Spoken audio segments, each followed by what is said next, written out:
नमस्कार दोस्तों, स्वागत है आप सभी का मेरे चैनल पर। दोस्तों, आज हम बात करने वाले हैं देवर्षि नारद द्वारा भगवान विष्णु को दिए गए श्राप के बारे में।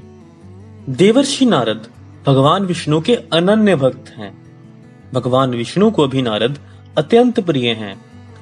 तो फिर आखिर ऐसा क्या हुआ जिससे देवर्षि नारद ने भगवान विष्णु को श्राप दे दिया? तो आइए जानते हैं इस श्राप के पीछे की कथा के बारे में। पौराणिक कथाओं के अनुसार एक बार देवर्षि नारद एक जगह समाधि में लीन होकर भगवान का ध्यान करने लगे।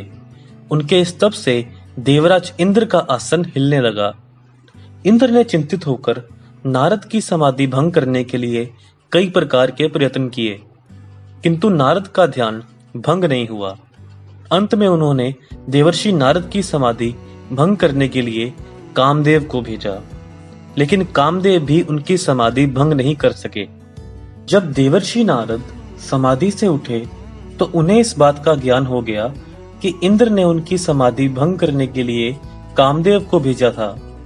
उन्हें इस बात पर अभिमान हो गया कि उन्होंने कामदेव को पराजित कर दिया है। उन्होंने इस बारे में भगवान विष्णु को बताया। भगवान विष्णु ने नारद का अभिवादन किया और इस बात पर अपनी प्रसन्नता भी व्यक्त की, लेकिन भगवान विष्णु ये जानते थे कि नारद को इस बात का अभिमान हो गया है और यह अभिमान नारद के लिए सही नहीं है।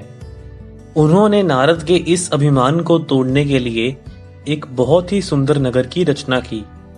जब नारद इस नगर के ऊपर से गुजर रहे थे तो उन्हें ये नगर काफी पसंद आया। वो कुछ देर वहां रुककर नगर की सैर करने लगे।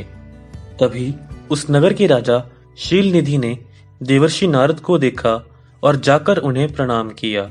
उनके साथ उनकी पुत्री राजकुमारी विश्वमोहिनी भी थी। नारद ने जब विश्वमोहिनी को देखा तो वो उस पर मोहित हो गए। राजा शीलनिधि ने देवर्षि नारद को कहा कि राजकुमारी का स्वयंवर होने वाला है और वो राजकुमारी का हाथ देखकर बताएं कि उसका वर कैसा होगा। नारद ने राजकुमारी का हाथ देखा और कहा कि राजकुमारी का विवाह एक बहुत ही सुंदर राजकुमार से होगा जो दिखने में सबसे अलग होगा। ये कहकर नारद सीधे भगवान विष्णु के पास गए और बोले, मैं राजकुमारी विश्वमोहिनी से विवाह करना चाहता हूं और इसीलिए कृपया आप मुझे हरि रूप प्रदान करें। दोस्तों, हरि बंदर का भी एक नाम है, तो भगवान विष्णु ने उन्हें बंदर का रूप दे दिया। नारद इस बात से अनजान विश्वमोहिनी के स्वयंवर में पहुंचे। विश्वमोहिनी अपने हाथ में वरमाला लिए हर राजकुमार के पास जाकर उसका मुख देखती, किंतु किसी का भी रूप उसे पसंद नहीं आता।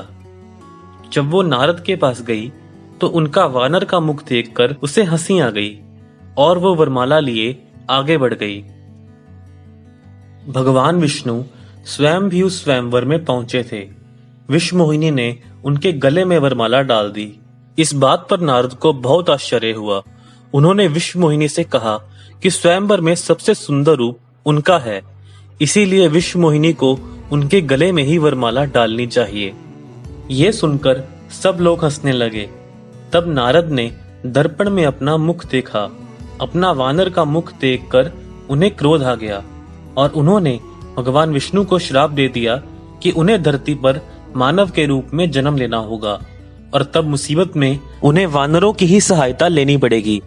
भगवान विष्णु ने इस श्राप को स्वीकार किया। नारद का ये श्राप श्री राम के जन्म का कारण बना और सीता हरण के बाद माता सीता का पता लगाने में वानर सेना ने ही उनकी सहायता की थी। तो दोस्तों, ये था देवर्षि नारद द्वारा भगवान विष्णु को श्राप देने का रहस्य। ऐसे ही और वीडियोस देखने के लिए सब्सक्राइब कीजिए इस चैनल को। धन्यवाद।